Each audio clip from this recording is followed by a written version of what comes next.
آج کل سرجیکل سے زیادہ نان سرجیکل پروسیجرز ہیں جو آپ کی اسکن کو بوڑھا ہونے نہیں دیتے، جس میں فیس لفٹ ہوتا ہے، بوٹاکس ہوتا ہے، فلر ہوتا ہے، اس میں اسکن ریجوینیشن کے لیے اسکن بوسٹرز ہوتے ہیں، جس سے آپ کی اسکن جو ہے نا ہم لوگ ریورس پہ لے کے جاتے ہیں، تاکہ آپ کی مطلب ینگ لک ہو اور آپ کی اسکن ریفریش لگے اور آپ کی پرسنالٹی امپروو ہو اس سے۔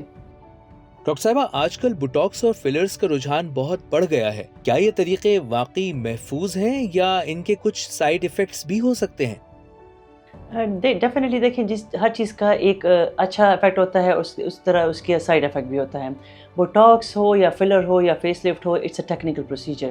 یہ آپ پروفیشنل ڈاکٹر ہو اس سے کروائیں، پروفیشنل کاسمیٹک ڈرماٹولوجسٹ ہو اس سے کروائیں، کیونکہ اگر آپ کا تھوڑا سا بھی غلط یہ کاسمیٹک پروسیجر یا بوٹاکس غلط لگ گیا تو اس کا یہ ہوتا ہے نا، اس کا سائڈ افیکٹ اس کا یہ ہوتا ہے کہ آپ کی فیس ڈسفگرمنٹ ہوتی ہے، آپ کی جو آپ کے فیشیل فیچرز ہیں یہ ذرا خراب ہونے لگتے ہیں، پھر آپ کو کم از کم 6 to 8 months آپ کو ویٹ کرنا پڑتا ہے اس فیچر کو واپس لانے میں۔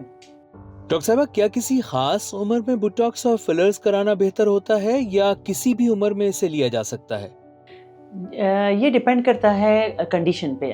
اگر آپ کی اسکن کنڈیشن ایسی ہے، جو لوگ ہائٹ پہ رہتے ہیں یا بہت زیادہ ہائی الٹیچیوڈ میں رہتے ہیں، بہت ٹھنڈے علاقے میں رہتے ہیں، تو ان کے اسکن کنڈیشن ڈفرینٹ ہوتے ہیں جو لو الٹیچیوڈ میں رہتے ہیں۔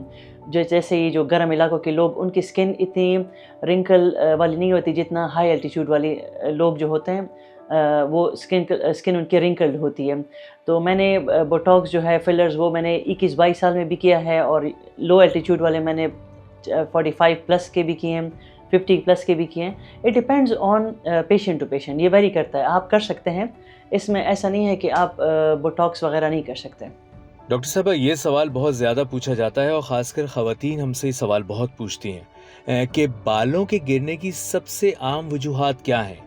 خاص طور پر خواتین میں ہارمونز کی تبدیلی کی وجہ سے بال گرنے کا جو رجحان ہے، اس کا کوئی مؤثر علاج ہے؟ جی دیکھیں، it's not about female, it's about male as well. بالوں کے مختلف ایشوز ہوتے ہیں۔ بال جو ہے نا آپ کی پرسنالٹی کو انہینس کرتے ہیں۔ بال اگر آپ کے اچھے ہوں گے تو آپ کی پرسنالٹی بھی اچھی لگے گی، آپ مطلب تھوڑا سا کانفیڈنٹ ہوں گے، اور اگر آپ کے بال وقت سے پہلے گر رہے ہوں گے تو آپ کی پرسنالٹی میں ایک انفیریٹی کمپلیکس آتا ہے۔ اس کے گرنے کے مختلف وجوہات ہوتے ہیں۔ بعض انفیکشن سے بھی گرتے ہیں، جیسے فنگل انفیکشن ہو گیا۔ بعض جو ہے نا ایلوپیشیا ایک بیماری ہے، اس سے بھی گرتے ہیں، جس سے ہم ریورس کر سکتے ہیں۔ اس کے علاوہ اگر میل پیٹرن ہے، میل بالڈنس ہے، جو موسٹلی میل میں جو ہے نا آپ کے جو بال گنجے ہونا شروع ہو جاتے ہیں، اس میں سم ٹائم جینیٹکس کا بھی رول ہوتا ہے، سم ٹائمز آپ کے انوائرمنٹل رول ہوتے ہیں۔ بعض آپ کا اگر اسٹریس ہے بہت زیادہ، آپ کا کھانا پینا ٹھیک نہیں ہے، میل نرشڈ ہیں، تو اس سے بھی آپ کے بال گرتے ہیں۔ تو اس کے مختلف ریزنز ہوتے ہیں، اس ریزن کو ایڈریس کرنا پڑتا ہے۔ اگر فیمیل ہیں تو فیمیل کے ہم لوگ پھر according to the hair treatment بھی دیتے ہیں، اور اگر ہارمونل ایشو ہے تو اس کو بھی ہم لوگ وہ کرتے ہیں، ٹریٹ کرتے ہیں۔ ڈاکٹر صاحبہ، آپ نے بالوں کی بیماریوں سے متعلق بہت اہم باتیں بتائی ہیں۔ ہمارے ناظرین کو یہ بتائیے کہ آپ کے بالوں کی خوبصورتی کا راز کیا ہے؟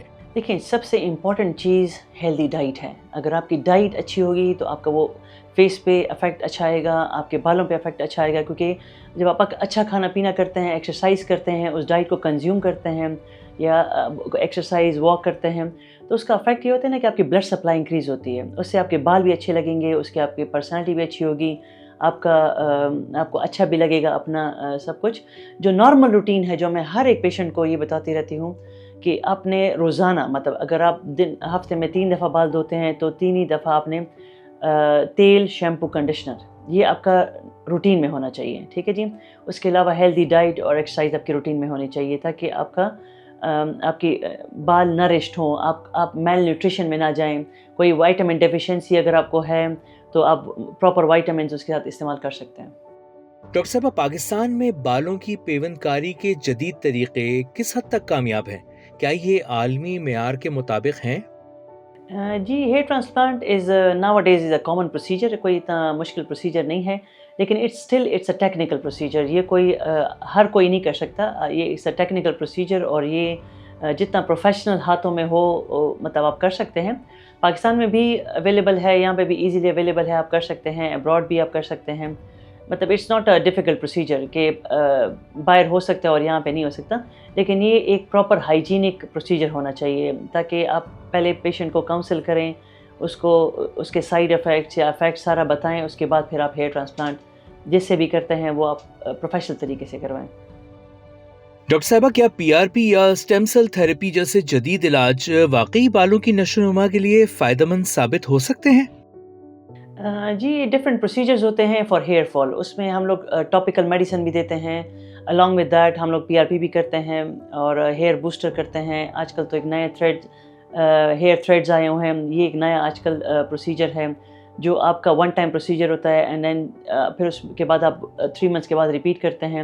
اس کے علاوہ ہیئر بوسٹرز ہیں، نئی latest with exosomes hair boosters with multi vitamins, وہ ایک وائلز آتی ہیں، وہ لیٹسٹ آج کل سارے لوگ وہی لگاتے ہیں۔ Plus P R P is a good therapy, لیکن تھوڑا سا پینفل ہوتا ہے۔ میرے خیال میں آج کل میں موسٹلی جو پروسیجر کرتی ہوں وہ مطلب ہیئر بوسٹرز اینڈ تھریڈس پہ جاتی ہوں، کیونکہ زیادہ لیس پینفل ہوتا ہے اور موسٹ افیکٹو ہوتا ہے۔ ڈاکٹر صاحبہ، جلد کے کینسر کی ابتدائی علامات کون سی ہوتی ہیں جن پر فوری توجہ دینی چاہیے؟ کیا ایسی کوئی خاص تبدیلیاں ہیں جو خطرے کی نشاندہی کر سکتی ہیں؟ جلد کے کینسر موسٹلی ہمارے ایشین سوسائٹی میں یا ایشین جو ایتھنک ہے اس میں کم ہوتے ہیں، کیونکہ ہمارا جو اسکن کلر ہوتا ہے وہ ہمارا بہت اللہ نے ایسے بنایا ہوا ہے کہ وہ ہمیں بہت پروٹیکٹ کرتا ہے اسکن کینسر سے۔ اس کے علاوہ جو اگر آپ کا کوئی ایکسپوجر ہو ٹو یا جو آکوپیشنل ڈیزیز ہوتے ہیں، جو لوگ ایسے آکوپیشن میں یا ایسے کام کرتے ہیں جس سے کیمیکل ایکسپوجر آپ کا زیادہ ہو، تو ان کے لیے خطرہ ہو سکتا ہے۔ ادروائز ایشین ایتھنک جو کمیونٹی ہوتی ہے اس کے لیے اسکن کینسرز میں چانسز بہت کم ہوتے ہیں۔ یہ موسٹلی اسکن کینسر کوکیشنز جیسے ویسٹرن جو لوگ ہوتے ہیں ان کا کلر بہت زیادہ فیئر ہوتا ہے، تو وہ ان کے چانسز زیادہ ہوتے ہیں as compare to Asian people. یہ بتائیے کہ پاکستان میں جلدی بیماریوں کے علاج کا معیار کس حد تک بین الاقوامی معیار کے مطابق ہے؟ کیا یہاں جدید ترین ٹیکنالوجی اور علاج دستیاب ہیں؟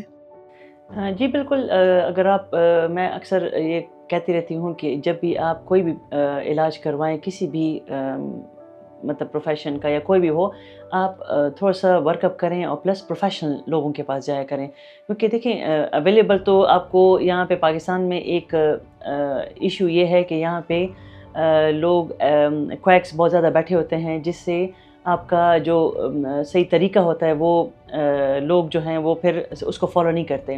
تو میرا مشورہ یہ ہوتا ہے سب کے لیے کہ آپ پروفیشنل ڈاکٹرز کے پاس جائیں، اور یہاں پہ ہر وہ ایک ٹیکنالوجی موجود ہے جو آپ ایبراڈ میں مطلب اگر آپ کرنا چاہتے ہیں تو وہاں پہ بھی ہو سکتی ہے، اور یہاں پہ بھی وہی پروفیشنل طریقے ہو سکتے ہیں جو بھی آپ علاج کرنا چاہیں اسکن کا۔ یہ رجحان آج کل خاصا بڑھ گیا ہے کہ لوگ ناپسندیدہ بالوں سے چھٹکارا پانے کے لیے لیزر ہیئر ریموول کرا رہے ہیں، لیکن کیا یہ واقعی محفوظ طریقہ ہے یا اس کے کوئی سائیڈ ایفیکٹس بھی ہو سکتے ہیں؟